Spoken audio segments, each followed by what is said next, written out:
Vamos falar um pouco sobre liturgia e celebrações litúrgicas. Quero agradecer pela participação de todos os coroinhas e cerimoniários da paróquia de Santo Antônio de Barbalha. Então, vamos dar início ao nosso encontro com a oração inicial feito, feito por Moisés, ok? Ok. Em nome do Pai, do Filho e do Espírito Santo. Amém. Inspirai, ó Deus, as nossas ações e ajudai-nos a realizá-las, para que em vós comece e para vós termine tudo aquilo que fizermos. Por Cristo nosso Senhor. Amém. Santa Maria, Virgem das Virgens, rogai por nós. São Domingos Sávio, rogai por nós. Em nome do Pai, do Filho e do Espírito Santo. Amém.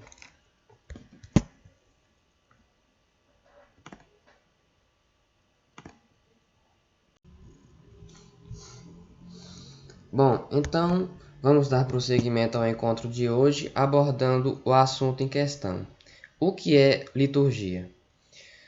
Bom, o termo liturgia, ele tem uma origem grega que estava, de certa forma, desvinculado do sentido que a gente tem atualmente, que significava simplesmente uma ação pública, uma ação do povo. Ou seja, naquela época, o comerciante negociava, o pastor pastoreava, o pescador pescava, e significava basicamente isso. Agora, no cristianismo, com a vinda de Cristo, tomou um novo sentido, como bem afirma o Catecismo da Igreja Católica. Quer dizer que o povo de Deus toma parte na obra de Deus. Mas quem que é esse povo de Deus? Esse povo de Deus é a igreja. A igreja que se divide em três níveis: a igreja militante, a igreja padecente e a igreja triunfante. Quem faz parte da igreja triunfante? Fazem parte da igreja triunfante os santos, a Virgem Maria, os mártires, ou seja, aqueles que já estão salvos no céu. Da igreja padecente, aquelas almas que já estão salvas vão para o céu, só que antes disso passam um tempo no purgatório a fim de se purificar, pagar seus pecados, suas penas temporais. O que é o caso da maioria das almas que não se condenam. Por quê? Por que você diz isso, Moisés? Porque não é tão comum estar andando pela rua e esbarrar de repente com um São Padre Pio, um São João Maria Vianney ou uma Santa Teresinha. O que eu quero dizer com isso é que a maioria de nós possui uma série de defeitos, de falhas, de pecados que, se não forem graves, não mereceram o inferno por causa disso, precisaremos pagar no purgatório, ser purificados antes de Deus, que em sua infinita misericórdia nos acolhe, antes de nos acolher no céu. E quanto à igreja militante? Já a igreja militante diz respeito a nós, católicos, cristãos batizados, que ainda estamos vivos e passamos por essa vida terrena. Por isso que a liturgia ela não tem um sentido simplesmente daquela comunidade, determinada comunidade que se reúne para celebrar, não. Mas ela engloba desde os apóstolos Pedro e Paulo até o último batizado. Como bem afirma a Mediator Dei do Papa Pio XII, o dever fundamental do homem é certamente este de orientar-se a si mesmo e a própria vida para Deus. Bom, tendo o homem corpo e alma, sendo uma criatura formada de corpo e alma, corpo, a sua parte material, formada de átomos, moléculas, substâncias, e alma, a sua parte espiritual, ele deve orientar-se inteiramente para Deus. Por isso que durante a celebração litúrgica especial da Santa Missa, é preciso que estejamos lá não simplesmente realizando uma série de ritos, gestos ou movimentos exteriores, mas sobretudo com a atitude interior de recolhimento, piedade, concentração. Por quê? Porque ali engloba tudo isso, toda essa realidade da igreja que é militante, padecente, triunfante, o mistério da redenção de Cristo e tudo mais. Também por isso que a Sacrosancto Concilium diz que, com o mesmo título e no mesmo grau, não é igualada essa ação litúrgica da Igreja por nenhuma outra ação sua. Ou seja, O ato que envolve os sacramentos, a ordem, o matrimônio, a Eucaristia, a confissão, são dos enfermos, e os sacramentais, que são a bênção dada pelo padre, pelo papa, as imagens sacras, a água benta, diversas orações e piedades, o véu. Nenhuma outra ação da igreja supera essa. Mais especialmente quando se trata da Santa Missa. Por quê? Porque lá é o ápice da liturgia, o ápice da vida cristã. Certo? Então, agora vamos para a segunda parte do encontro, que é o Evangelho com Noêmia.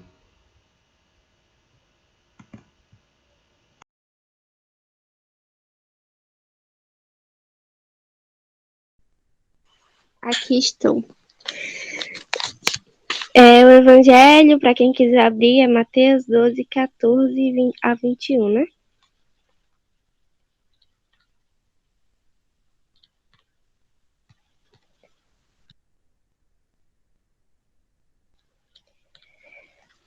O Senhor esteja convosco, Ele está no meio de nós. Proclamação do Evangelho de Jesus Cristo segundo Mateus. Glória a vós, Senhor. Naquele tempo, os fariseus saíram e fizeram um plano para matar Jesus. Ao saber disso, Jesus retirou-se dali. Grandes multidões o seguiram e ele curou a todos. E ordenou-lhes que não dissessem quem ele era, para se cumprir o que foi dito pelo profeta Isaías. Eis o meu servo que escolhi, o meu amado, no qual ponho a minha afeição. Porei sobre ele o meu espírito, e ele anunciará às nações o direito. Ele não discutirá, nem gritará, e ninguém ouvirá a sua voz nas praças. Não quebrará o caniço rachado, nem apagará o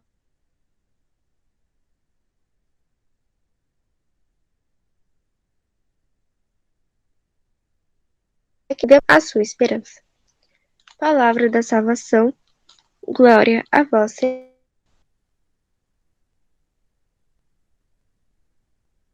Agora seria interessante que cada um pudesse dizer qual foi o. Eu sei que o Evangelho ele chama muita atenção, então, pelo menos se algum pudesse dizer uma pequena película do Evangelho que podemos denotar, podemos refletir na nossa vida, entendeu? Eu vou ligar a câmera porque eu sou enxerido. Pode falar Evangelho. Vai falar, Luiz? Fale vocês aí primeiro. Tá, então vamos lá. Eu vou demorar. Não. Muito bem. Então, assim, só para quem já acompanha o Padre Paulo, né, viu que a homilia que ele fez hoje, ele ressaltou que hoje nós comemoramos, né, a festa ou a memória de Santo Inácio de Azevedo, né, e seus mártires, que eram padres jesuítas que vinham para o Brasil na época da colonização ainda para evangelizar os índios, né? E eu peguei um pouco desse gancho do Padre Paulo com essa questão do Evangelho, né? Nós temos aí no Evangelho grandes ressalvas, né? Grandes ressalvas não, grandes citações, aliás. Onde nós vemos, já no finalzinho que tem, ele não discutirá nem gritará, nas praças ninguém ouvirá a sua voz, não quebrará o caniço rachado, nem apagará a mecha que fumega. Então, nós podemos ver que, diferente do que muitos esperavam, né, naquela época, e do que geralmente acontecia, né, com esses pregadores, com os pregadores lá da época, né, que seriam os profetas, Nosso Senhor, quando ele soube, né, que estavam planejando a sua morte, sabendo ele, né, ele sendo Deus, sabendo que aquele ainda não era o momento, ele prefere, né, ele sai, né, daquele lugar e encontra-se com o pessoal em outros lugares e ainda pede aos discípulos que não digam quem ele é, né? Nós vamos ver isso um pouco mais à frente. E isso se dá na nossa vida de hoje, né? É algo que nós vivemos na fé até hoje, né? Não que a gente, em certos momentos a gente realmente precisa, né? Nosso Senhor, ele todo mundo lembra, né, da passagem que fala quando Jesus pega o chicote e vai bater no pessoal que estava vendendo coisas aí na frente das igrejas. Então, tem certos momentos em nossa vida que nós precisamos, de fato, nos erguer perante a sociedade, digamos assim, e defender a nossa fé. Tem momentos que é necessário, mas é saber dosar isso, né, e entender que a nossa fé ela é para ser vivida, além de tudo, né?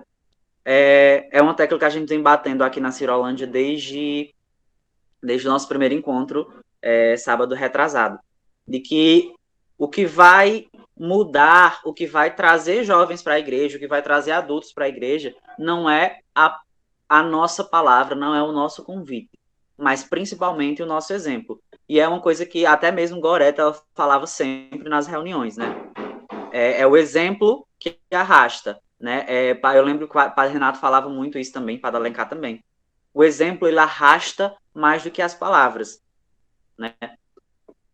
A fé é para ser vivida, né, de fato, né? É para que nós não façamos como os fariseus, que eram ali os doutores da lei daquela época, eram, digamos assim, os sacerdotes, mas que não viviam a religião, né? Não viviam o que era de fato para ser vivido. Eles tinham ali todo o poder, eles tinham toda aquela visão, a visibilidade do povo, mas por dentro era como que vazios, né? Eles não viviam o que pegavam. E isso acabou que arrasta tudo. E trazendo um pouco mais para Santo Inácio, Santo Inácio, quando ele veio para o Brasil, ele trazia com ele eu esqueci o nome, que é só uma imagenzinha de pintada, né? Vale, eu esqueci o nome. Um título, não. Um ícone, isso mesmo, Moisés. Obrigado. Um ícone de Santa Maria Salus Populis Romani, que é Santa Maria, salvação, ou rainha do povo romano, a salvação do povo romano. E Padre Paulo Ricardo fala, né, que esse título ele era muito desejado, digamos assim, por todas as nações. Só que só existia um, né, que ficava em Roma, e não podia haver réplicas, né? Não se tinham réplicas.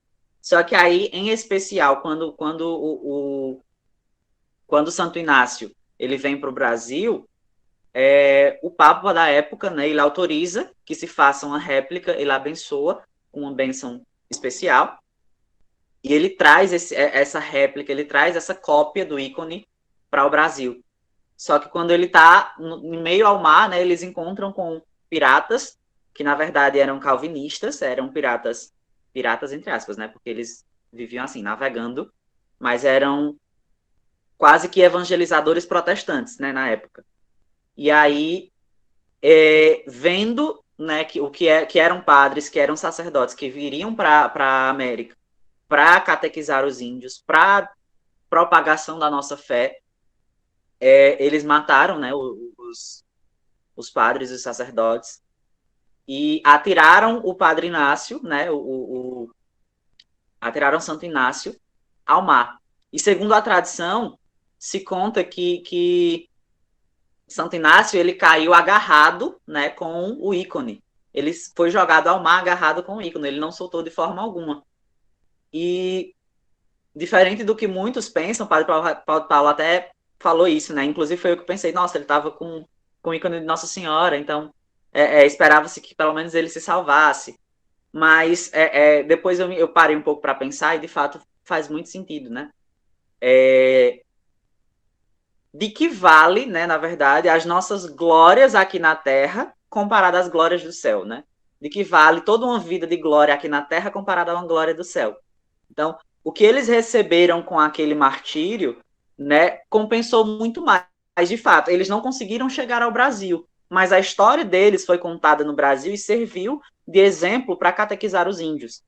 Então, serviu de fato, tanto para nós hoje, né, que somos frutos dessa catequização, dessa catequese que foi feita, dessa evangelização, e serviu para eles porque eles estão na glória, né? E isso foi confirmado por Santa Teresa d'Ávila. Inclusive, ela cita isso em um dos livros dela, né? Ela vê os mártires, no momento que eles morrem, ela vê, né? Ela tem uma visão, e Nosso Senhor mostra a ela eles chegando ao céu, tanto a morte deles, quanto o momento em que eles chegam ao céu, chegam à glória eterna. Então, é de fato a vivência, né? Eles poderiam ter, sei lá, poderiam ter matado primeiro os calvinistas, poderiam ter corrido, fugido, né? Assim, de fato, claro, que eles ficaram desesperados, né? De certa forma. Mas a nossa fé é isso, né? É se doar. É deixar-se levar pelo Cristo. É doar-se. Então, vieram muitos aí antes da gente. Vieram muitos que se doaram. Nós temos, por exemplo, São Tarcísio, né? Um exemplo de coroinha. Tem um que é bem jovem também, mas que eu tenho grande devoção, que é São José Sanches del Rio, que, para mim, assim, é um grande exemplo de amor ao coração de Jesus, né? Porque sofreu que aquele menino... Meu Deus do céu! Eu fico dizendo assim, meu Deus, eu queria ser Santa Teresa d'Ávila. Santa Teresa d'Ávila queria fugir, né, da cidade onde ela morava, queria fugir com um primo com 7 anos de idade para ser mártir. Eu tava fugindo de ser mártir na idade dela, né? Eu sairia correndo de ser mártir. Santa Teresa d'Ávila não, ela queria fugir para ir lá no Estado Islâmico, que na época não era Estado Islâmico ainda, né? Para que matassem ela e ela morresse por Cristo, morresse pela igreja. E eu acho que isso é a mesma coisa que foi se perdendo com o tempo, né? Isso, a luta contra os mouros. Isso, a gente precisa ter essa noção, né? Nós somos, como eu falei do exemplo, nós somos um exemplo para toda a população. E Yuri também já falou isso várias vezes, né? Nós não somos um exemplo só quando nós estamos servindo. Nós somos um exemplo também quando nós estamos participando da missa. Nós somos um exemplo quando nós estamos na rua, na escola, em qualquer lugar. Então, é por isso que se diz que a fé ela é vivida. Não é uma coisa que é feita só ali no altar. Um exemplo dos fariseus, que viviam aquela fé deles ali no momento em que eles estavam eu esqueci. Gente, eu tô com um problema de amnésia, não tem condição não. Eles estavam ali, né, no local apropriado, nas sinagogas, lembrei. Quando eles estavam nas sinagogas. E fora disso, eles faziam praticamente o contrário do que eles falavam, né? E não é isso que nós pretendemos, né? Não é isso que o objetivo dos coroinhas. O objetivo dos coroinhas é tornar cada jovem, cada criança o mais próximo de Cristo possível, né? Porque, de fato, são exemplos para toda uma sociedade. Então, quando nós estamos ali em cima, nossa cara ela fica marcada, né? Você pode chegar aqui, tem gente no meu bairro que não me conhece, mas se dizer assim, é o menino da capela, aí todo mundo vai conhecer. Então, assim, eu aposto que com vocês é do mesmo jeito, né? Então, nossa cara ela fica marcada. Então, independente do local onde nós estivermos, nós vamos estar servindo de bom ou de mau exemplo para alguém. É isso. Pronto, Luiz, pode falar. Não, nada não. Você contou a historinha dele e tudo já, então tá ótimo. Foi mal, Luiz. Luiz ontem estava estudando São Tomás de Aquino. Luiz, tem que ter alguma coisa para falar, Luiz.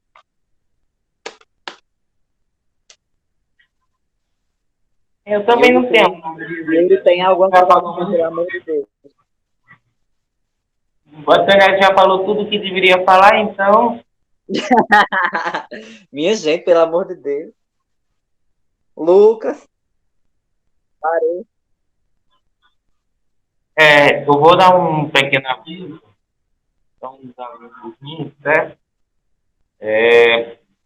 Essa semana, como você já sabe, quinta-feira é a partir das 7 horas. Então, quem tiver escalado, por favor, compareça. E quem não tiver, agora pode mandar a sua notificação dizendo que não pode, tá certo? tanto para esse meu número quanto para o número do meu irmão, ok? Vou me reunir com o padre essa semana, se Deus quiser, para eu conversar com ele a respeito dos coroinhas que vão receber a investidura. Tá? Dentre elas está Noêmia e entre outros que ainda está sendo selecionados, certo? E a menina de Jeane, que ela participou dos 3 encontros, logo logo ela vai poder servir, mas antes ela vai participar de uma avaliação, ok? Do que qual vai ser feito. Se Deus quiser, sábado vamos ter essa avaliação para os novatos. E para os veteranos, não se preocupe que vocês vão ter um encontro que eu estou marcando aqui com o diácono para poder ele dar uma pequena formação para nós, ok? Então, mais alguma dúvida, gente? Não, nenhum. Eu perguntei ao padre Luciano se ele poderia dar uma pequena formação para nós. Ele disse que não poderia e ele mesmo assim indicou o contato de um diácono. Vou entrar aí em contato com ele essa semana, se Deus quiser, para ele dar uma pequena formação para nós a respeito, de alguns do comprometimento do cerimoniário com a liturgia, certo? E entre outros temas que ele queira ofertar. Então, eu espero que cada um possa aproveitar e que cada um possa aproveitar o máximo de informação que ele vai trazer para nós, certo? E, e bem antes do conversa antes da formação com o diácono, vai haver como eu já lhe falei, uma pequena prova para aqueles que estão se preparando para receber a investidura, ok?